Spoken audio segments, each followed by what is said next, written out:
The question is, do you know how to prepare for your home birth? Do you know what questions you should ask? Who should be in attendance? And what does it look like if, for whatever reason, you end up having to transfer to a hospital? We answer those questions and so much more in this two-part conversation. We thank you guys for joining us, and as always, don't forget to click subscribe. So, as many of you guys know, there has been an upward trend in people seeking home births as an option. And this is because of the concern regarding the maternal mortality rate in the United States. People are seeking healthier, safer options and are wanting different options besides just the traditional hospital births. We also know that there are risks associated with home births, and it's key in order to have a safe home birth that you're prepared for one. We're going to talk about these questions and more today. We have our special guest with us, AnneLisa Vallery, who is a holistic wellness coach. She is a full spectrum doula, so she has a lot to share on this topic, and we're excited to have her here. And she's an energy healer.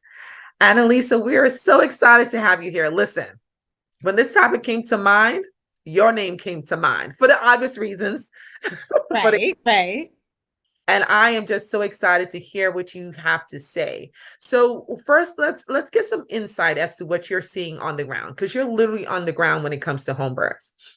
What are some of the trends that you're noticing? Has anything shifted?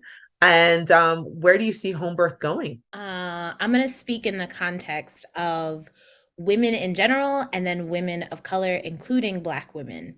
So there is home births is a growing occurrence in the world of birth, as it creates a comfy, cozy space where mom gets to give birth to her baby, surrounded by loved ones and medical professionals, licensed professionals, to support her through the journey of labor and delivery, and also immediate care for baby once baby's earthside. When I'm working with clients, supporting them, I have a lot of clients who are excited to have a home birth, and there may be some things in their home that doesn't create workability for a licensed professional to be able to honor mom's desire for a home birth. And so it would move then to a birth center. But there are definitely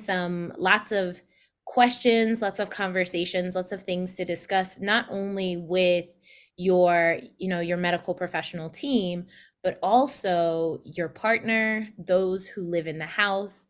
There are lots of different facets of home birth that need to be just kind of walked through. And what does it look like if, for whatever reason, you end up having to transfer to a hospital? Having those backup plans in place it just helps to ease, if anything. What I tell my clients is, listen, we have plan A. Plan A is ideal. It is, Mhm. our dream come true.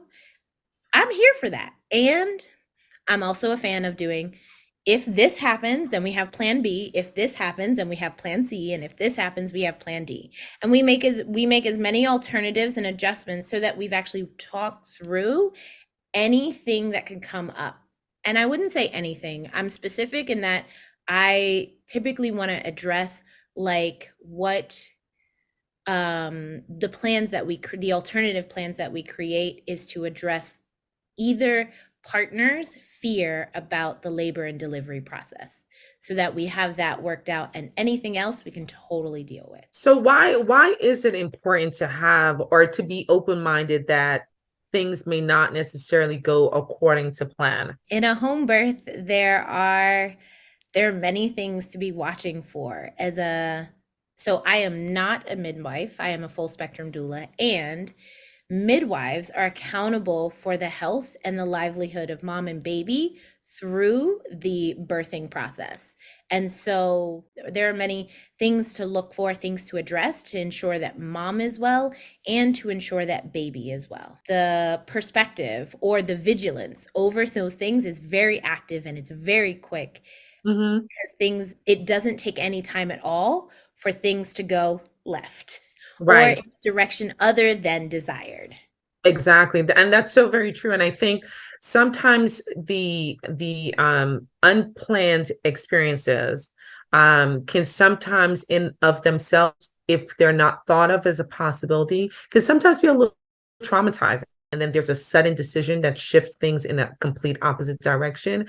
And so one of the things that I found that has helped moms is just open-minded to the possibility that, okay, this is my desire if that were to happen. So they still feel empowered and they still feel in control of, even though ultimately none of us are in control as to what is going to happen in that birth process. We can prepare all we want, but sometimes you just never know what's going to happen as baby comes down that birth canal.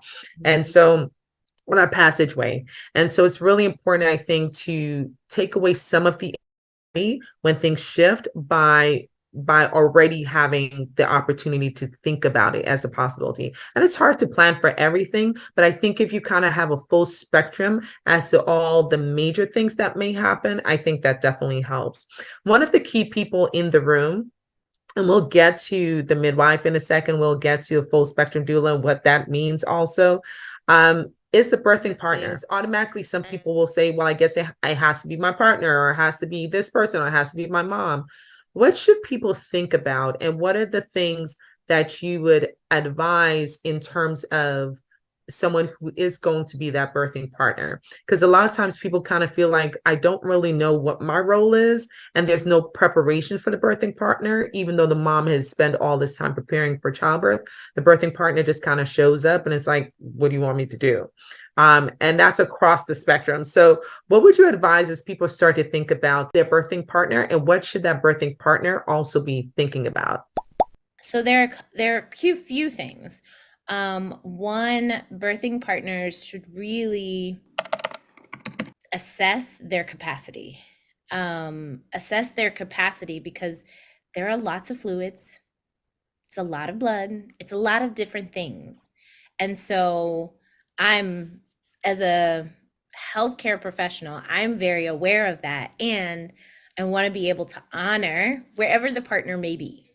And so, you know, doesn't mean they're not in the room, doesn't mean they're not supporting you, but it really is talking through, do they have the capacity to support you through this space? And what would it look like for, because regardless, capacity or no capacity, the birthing process, the labor and delivery process, it's going to stretch both of you. To your point, Mhm. if I know that I'm a little queasy when it comes to blood and bodily fluids, but I really want to be there for my partner, or how can I be there to support my partner, but still not be your third patient in the room? So partners can support by actually creating the space. So the fluids do come a little later, and it's totally fine. But partners can support by, massaging mom, by doing what I call the hip squeezes, which is, I'm going to call it contrast pressure, Mhm, when mom's moving through her surges. mhm. Partners can, snuggle and hug and kiss. And because all of this is really great to bring about those good feeling hormones as mom is moving through this transformative journey that is labor and delivery. So partner doesn't have to be the one catching the baby if that's not what they have the capacity for. They can be with mom, like around her head or her upper body, or even holding her, dancing with her. There are many different ways that partners can show up in a way that honors their capacity Mhm. and also is supportive to their partner. I with the clients that I work with, I'll teach them some tantric practices so that they can really, whether they're at home, whether they're in a hospital, wherever they are, they can really connect with one another and utilize the well of the foundation that is their relationship to support mom in navigating and partner in navigating and to create a harmonious transition. I love that. I really do love that. Now that we know a little bit more about who that partner should be and how they should be in the room for the birthing person, we want to find out who really is in the room when it comes to a home birth. There seems to be a lot of confusion. Should there be a midwife? Should there be a doula? Which one do I choose? Should there be an OB there? Where should I be? How should I set up the room? Let's start with who should be in the room. When we talk about home births, what are we saying? What is actually a home birth? A home birth is giving birth in a water pool in your home, in your home, in the comfort of your own home. First, let's talk about if it's a single or if it's a double. That is totally going to make a difference. If you're having twins, here in the state of California, I am familiar with the state of California. I'm not totally familiar with the US, but in the state of California, it requires an OB to be in the room, even if there is a midwife, because you are delivering twins. For singles, a midwife, you want to make sure that the midwife is licensed in the state that you are giving birth in. So a licensed midwife. I highly recommend a doula. The midwife is going to deliver your baby and make sure you and baby are well. The doula is going to provide you with all the other support. So the emotional, the spiritual, the energetic, the physical support, and they're also a partner to your partner, because there may be moments where your partner gets tired. So the doula will step in and stand in for them. And so it really is just a complementary team to support you in moving through this birth journey at home. The midwife may also have a midwife assistant, or they may either have a midwife assistant or a birth assistant that is also supporting, is their eyes and ears when they are hands-on with you and baby. The midwife assistant or the birth assistant is also tending to the midwife to make sure she has what she needs close by, such that all goes well. I love it. I love the team approach. And I love that you highlighted the fact that doulas are able to support not just the birthing person, but also the supportive partner that's there. I love that. But if I am preparing for a home birth, what are some of the major things that I should know? Because there's a lot of conversation about what's safe to do, what's not safe to do. What are the actual stats about home births? Are they safer? Is it safer for everyone? Who is traditionally considered to be the best candidate for a home birth?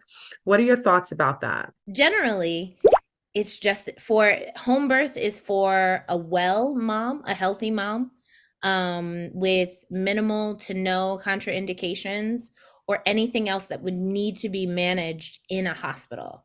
And so typically we're seeing healthy moms. Healthy moms are giving birth at home. So that's good to hear that essentially that home births are considered to be for your lower risk population. There are lots of talk about, are home births improving outcomes? There are some concerns about neonatal outcomes when it comes to home births versus maternal outcomes. Have you heard anything about those statistics and those concerns from your patients or anyone asking questions about that? Let's just talk a few guidelines. So Mhm. a midwife, it can deliver the baby anywhere between 37 weeks and 42 weeks.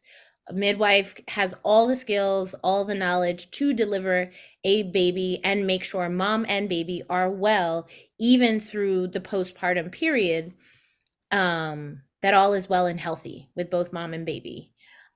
So that is, but anything outside of that, you would be in the care of an OBGYN. You would be in a hospital setting, because then there are concerns to make sure that babies developed well if they come early, so before 37 weeks, or if baby comes later, there are some concerns, and they just want to make sure mom and baby are well. Those are important, just guideposts to have. And so yes, home births are typically for your lower risk, low risk pregnancies.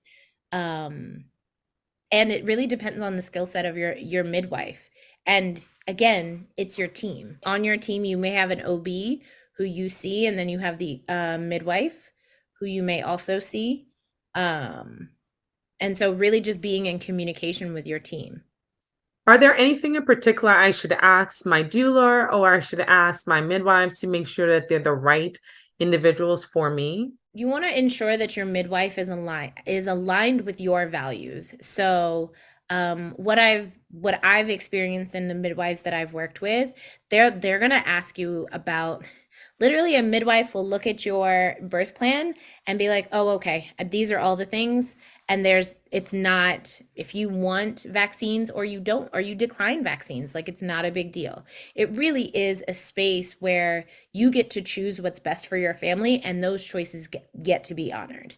And so with the midwife, you want to check in because you have both certified nurse midwives and you have certified professional midwives.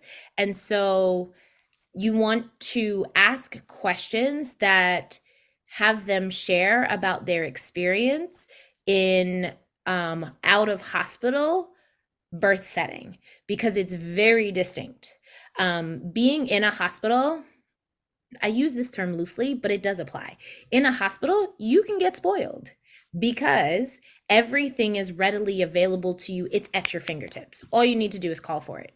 In a home birth setting, depending on where the home is, not all of those things are available at the ready.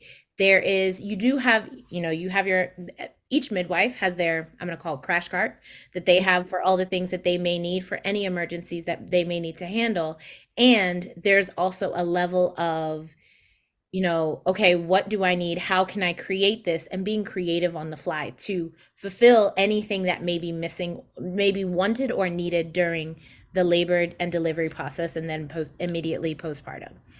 And so asking the midwife, do they have experience managing, birth outside of the hospital setting? That is going to be super important. Also inquiring, like, who's on their team? Who else is coming with them to your birth? And just, inquiring about everybody's experience. What does it look like if they have an assistant come before them? What will that assistant be doing? How will that assistant be working with you or working with them? And so I love the fact that you mentioned that the actual setting is a little bit different than giving birth in a hospital where things can be readily accessible. So what should I think about when I'm actually preparing my home? I'm preparing to give birth. What are things should I be thinking about? What ambiance should you create, and how do you involve your other children? We talk this and so many other topics to help you prepare for the home birth you deserve. We thank you for watching and make sure you catch part 2. If they want to grab some more pearls that you are dropping and they want to pick them up, Yes. how can they find you? So on Instagram, I am at Cosmic Mothering. Cosmic Mothering is the name of my company. Feel free to reach out to me there. Otherwise, reach out to me via email at hello@cosmicmothering.com. And Love it, love it. Cosmic Mothering is spelled just like it sounds. CosmicMothering. There you have it. You know how to find her. You know she's going to be dropping some more information for you, and make sure you come back for the other conversation we're going to have. So I am Dr. T, the hand behind the handle of Healthy Bump Club right here on YouTube, and also happy to be the hand behind the handle of Healthy Bump Club on Instagram at healthybump.club. We thank you guys for watching. If you enjoyed this video, you're going to enjoy this. We have over 100, almost heading towards 200 videos of just information from women of color. Okay. So make sure you check out those videos. And if you like them, if you like this video, make sure you comment, like, and share. And always don't forget to subscribe. We see you guys when? Next episode.